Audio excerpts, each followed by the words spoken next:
Hey there, Internet friends. Trevor Starkey here with another episode of Trevor Trove Gaming, Sunday edition. Today I am going to talk a little bit about Dishonored Death of the Outsider.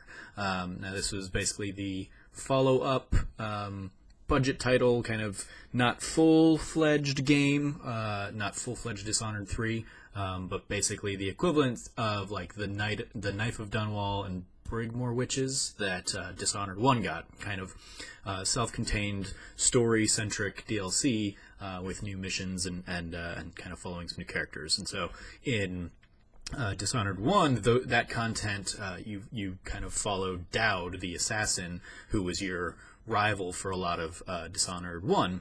He also had like an assistant in that, Billy Lurk, who, if you've played Dishonored 2, spoilers, that is Megan Foster, I think, Foster, who is basically like, she has the Dreadful Whale. She's kind of support for you, whether you're playing as Corvo or Emily in Dishonored 2.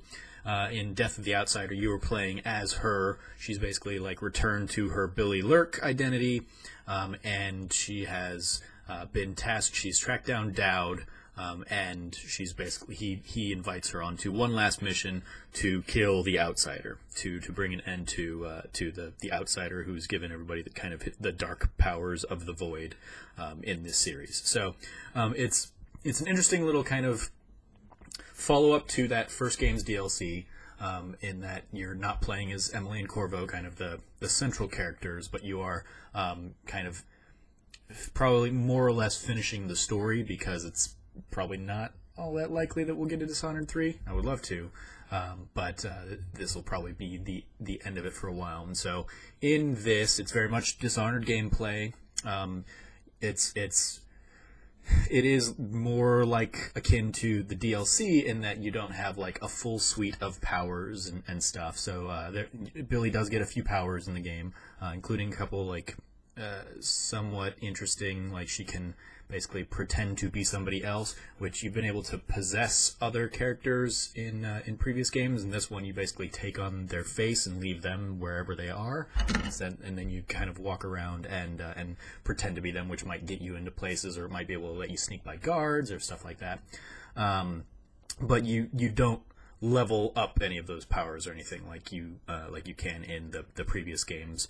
So it's a little bit kind of lesser of a full-fledged Dishonored game, but the level design for the 4 or 5 missions that you have in there is still phenomenal. A little bit's kind of a cheat, because 2 of the missions are kind of the same map with like a couple different like offshoot areas that you go into instead. And then the 4th mission revisits one of the places from Dishonored 2, which was fun. It was nice going back there and seeing how kind of the story has progressed from there. Overall, it's definitely a side story of, the Emily and Corvo story. They're barely mentioned at all.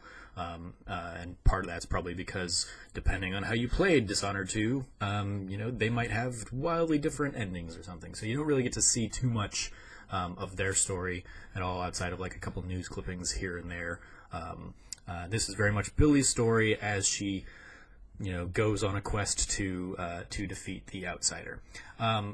Overall, I felt like it didn't really do any of those fun, awesome things that Dishonored 2 did in terms of like fun extra mechanics. Like Dishonored 2, of course, had the Clockwork Mansion, where basically like you could pull a lever and the whole layout would change.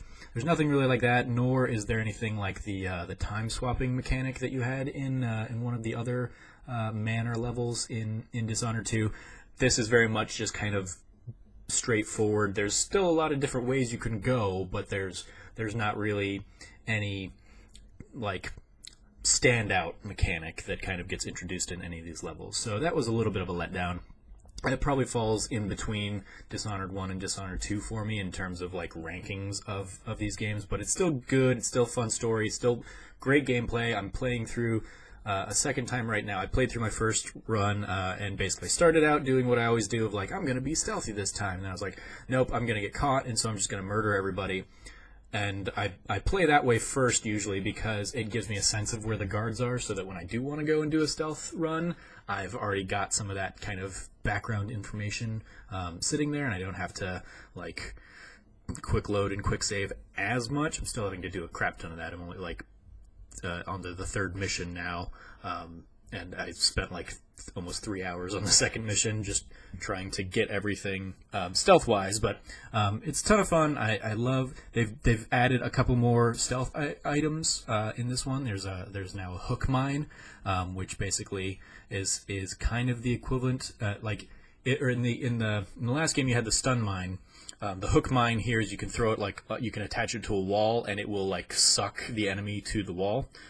So that's a little variation on that.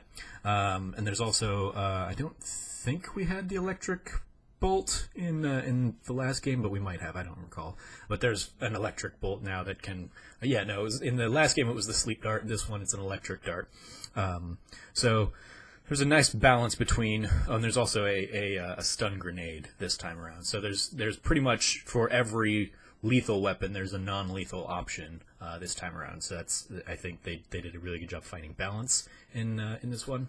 And so yeah, I'm enjoying it. I know my friend Quentin, who's probably going to watch this because I'm talking about Dishonored. It was his game of the year for last year. I mean, definitely wasn't my game of the year, but it might have cracked my top 10, maybe. I don't know. It doesn't really. Much like the last Uncharted: The Lost Legacy last year, it doesn't really do anything worthy of making it its own game in terms of like standout. It's definitely more fun, more Dishonored, but it doesn't bring really too much new to the table. So I would have liked to have seen some kind of a little bit more innovation for a final hurrah like we got in so much of Dishonored 2. But those are my general thoughts on Dishonored Death of the Outsider. Let me know what you think about the game if you played it in the last year or so in the comments below. And as always, I've been your host, Trevor Starkey from TrevorTrove.com. You can follow me at SnarkyStarkey on Twitter. And until next time, from here at the Trove, treasure your friends.